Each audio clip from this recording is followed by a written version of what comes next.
সে নবীকে দেখার একবার ইচ্ছা করেন না? কে বলে আমার নবী আসে না? কে বলে আমার নবী আসে না? তাহলে শুনেন, এরকমই মেহফিল চলতেছিল বাগদাদ শহরে, এরকমই মেহফিল চলতেছিল সাইয়েদনা গাউসে পাকের জামানায়। সুবহানাল্লাহ, মেহফিল চলতেছে। এখন এক মা তার মেয়েকে নিয়ে হাজিরা দিল, রাজ দরবারে মেহফিল চলতেছে। যখন মা তার মেয়েকে নিয়ে ঢুকবে, প্রবেশ করবে, প্রহরী আটকে দিল। जरा ठहरिए, इनविटेशन कार्ड है, इनविटेशन कार्ड है? उस खातून ने कहा नहीं है तो नहीं जा सकते।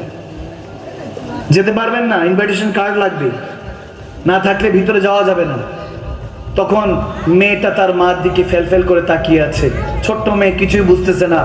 মাটা নিজের কান্নাকে, কষ্টকে আটকে রেখে বলতেছে, আমরা তো এমনি চলে এসেছি, শুনেছি মিলাদুন নবীর মেহফিল চলছে, এই জন্য আমার নবীর শান ও আজমাত শুনতে চলে এসেছি, ওলামায়ে কেরামদের বয়ান শুনতে চলে এসেছি। আমি তো আর জানি না ইনভিটেশন কার্ড টার্ড লাগবে, শুধু ভিআইপিরা যেতে পারবে, আমরা যেতে পারবো না। সমস্যা নাই। মা মেয়েকে বলল, চলো মা, আমার নবী শুধু মহল তাজমহলে আসে না, প্রাসাদে আসে না, যদি ডাকার মতো ডাকতে পারো তাহলে খড়কুটের মতো নবী তাশরিফ আনে, চলো। তখন মা মেয়েকে নিয়ে ঘরে চলে গেল। মা জিকির করছে, ফিকির করছে। রাতের থেকে জিকির ফিকির শুরু হলো। কিছুক্ষণ তেলাওয়াতে কোরআন পড়ছে, কিন্তু কিছুক্ষণ হাদিস মুবারকা জাপ পড়ছে, কিছুক্ষণ কালাম নাতে রাসূল পড়ছে, যে যা জানে তা পড়ছে। মা কিছুক্ষণ কোরআন তেলাওয়াত হাদিস বলছেন, আবার কিছুক্ষণ মেয়ে কালাম পড়ছে, নাতে রাসূল পড়ছে।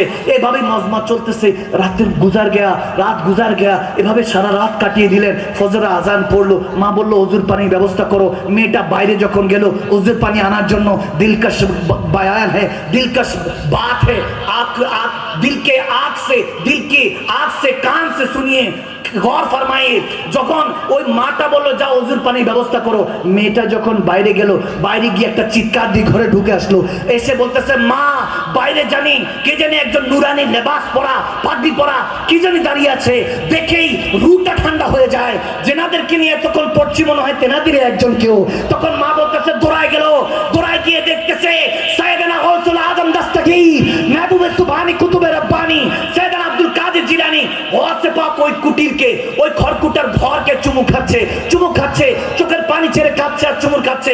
তখন ওই মহিলা বলতেছে, ওই মাটা, ওই খাতুনটা বলতেছে, ইয়া সাইয়েদনা আব্দুল কাদের জিলানী, ইয়া বড় পীর গাউসে পাক, আপনি আমার ঘরকে চুমু খাচ্ছেন, আমাদের এই কাঁচা ভাঙা ঘরটা আপনি চুমু খাচ্ছেন। তখন গাউসে পাক বলতেছে, নাদান মহিলা, নাদান মহিলা, তোর ঘর চুমু খাচ্ছি না। তুই যখন সারা রাত জিক্রে মুস্তাফার মধ্যে ফিদা ছিলি, তুই যখন মহব্বতে ইয়া রাসূলুল্লাহ তারানা আলাপ ছিলি, তুই যখন ইয়া হাবিবাল্লাহ বলছিলি, আমার কামলিওয়ালা নবী কিছুক্ষণ আগে তোদেরকে দেখে গিয়েছে, এই ঘরটাকে ধরে গিয়েছে, আমার নবীর নকশা কদমে চুমু খাচ্ছি। হয়তোবা ওদিন তখন মহিলা আর কন্যাটা গাউসে পাকের কদম ধরে বলতেছে, আমার নবী আমাদেরকে দেখতে এসেছে। বলে, হা হা, ডাকার মতো ডাকতে পারলে সাইয়েদনা আম্বিয়া আসে, আমিনার লাল বাবা আব্দুল্লাহ দুলাল আসে। আরে আমার লা মাকানের মেহমান তোর ঘরে মেহমান হতে আসে, আমার নবীর সুপারিশ তোর জন্য ওয়াজিব হয়ে গেল। হয়তোবা সেদিন ওই আশিকরা আমার গাউসে পাকের সামনে বলছিলেন, আবু মেরি নিগাহোं में जचता नहीं कोई, जैसे मेरे मुस्तफा है वैसा नहीं कोई।